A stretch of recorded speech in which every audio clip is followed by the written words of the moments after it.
Everyone. Today I am going to talk about Operation Absolute Resolve, which has been in the news recently. So, this operation refers to a US military intervention in Venezuela and an ongoing political crisis. So, during this operation, the US forces entered Venezuela and captured the Venezuelan President Nicolás Maduro along with his wife. So, they were arrested on the charges of related to narco terrorism and were subsequently taken to New York. So, this is what happened during the operation. Okay. So now if you want to understand why all this happened, we need to look at the background of the issue. Okay. So this background of the crisis. So the background goes back to the July 2024 when presidential elections were held in Venezuela. So there were two major political sides contesting the election. Although Maduro's party claimed victory, the opposition alleged widespread electoral fraud.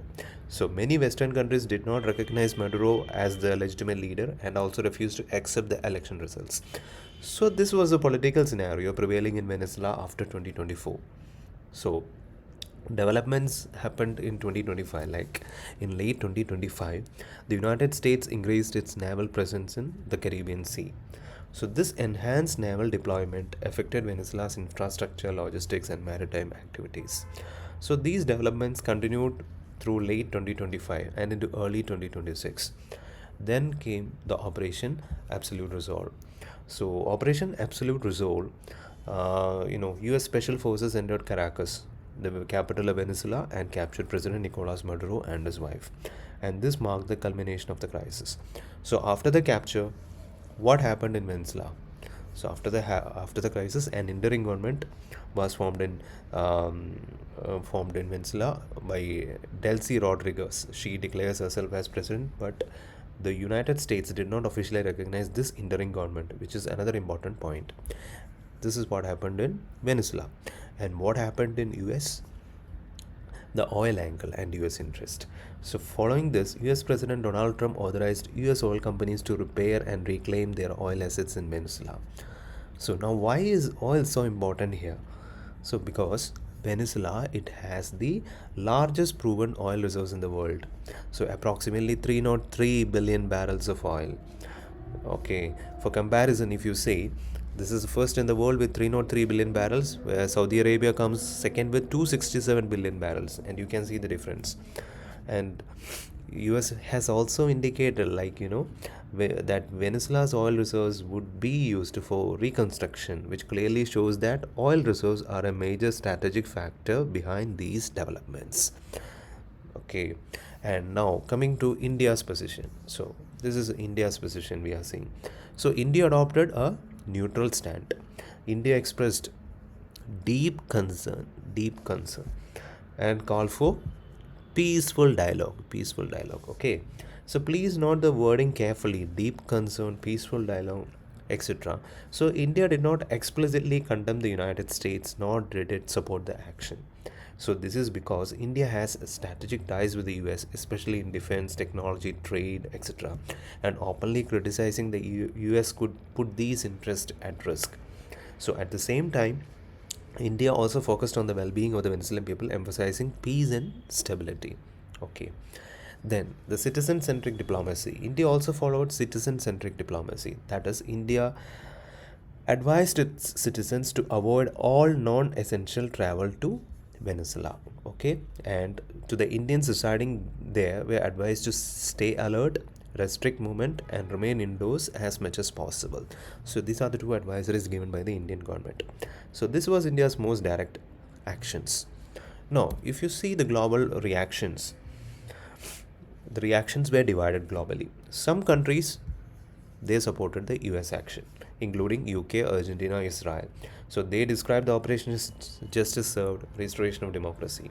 On the other hand, there were countries which, such as Russia, China, Iran, Cuba. So they condemned the action, calling it an illegal invasion and a violation of sovereignty. So China in particular stated that no country should act as a global policeman. That Chinese president explicitly mentioned US should not act as a global policeman.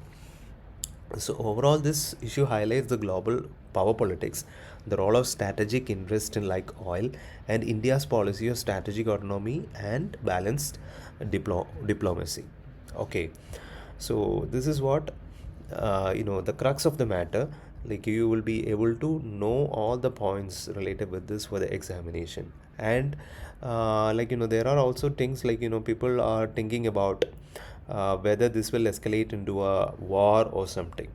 So the chances are like full scale war is unlikely because no direct US Russia or US China military engagement. Then operation limited in scope as targeted leadership action only. Then regional actors lack the capability for conventional escalation. But risks still remain because of the instability in Venezuela, then energy market volatility, then proxy tensions and all. So, and there are some wordings which I read in the article. So it will be very helpful for you in the answer writing. So use these phrases in your main answers like strategic autonomy, okay, then non-intervention principle, issue-based alignment, consular diplomacy, global south leadership.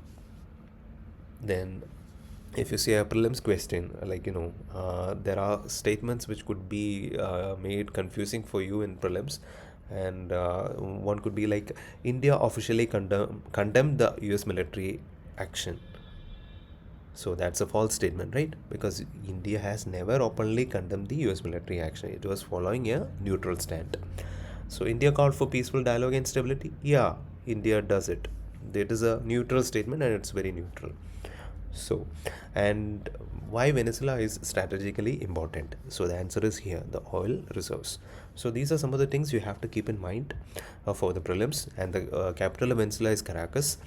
And there will be questions from for mains like for example, India's response to the Venezuelan crisis reflects its policy of strategic autonomy. Discuss. So the questions will be more focused on India's you know diplomacy. And there could be another question like analyze India's position on foreign military interventions in light of the US action in Venezuela. So how does India balance national interest with its global south commitments? So that could be one question. And for interviews also you can expect questions from this like should India openly oppose regime change operations conducted by major powers? So these are some of the important things. And this is topic is high value for UPSC 2026, especially GS2 essay and interview. So I think that's all for the topic. If you have any doubt you can put in the comments, and please like the video, share with others so that let the knowledge spread. Thank you.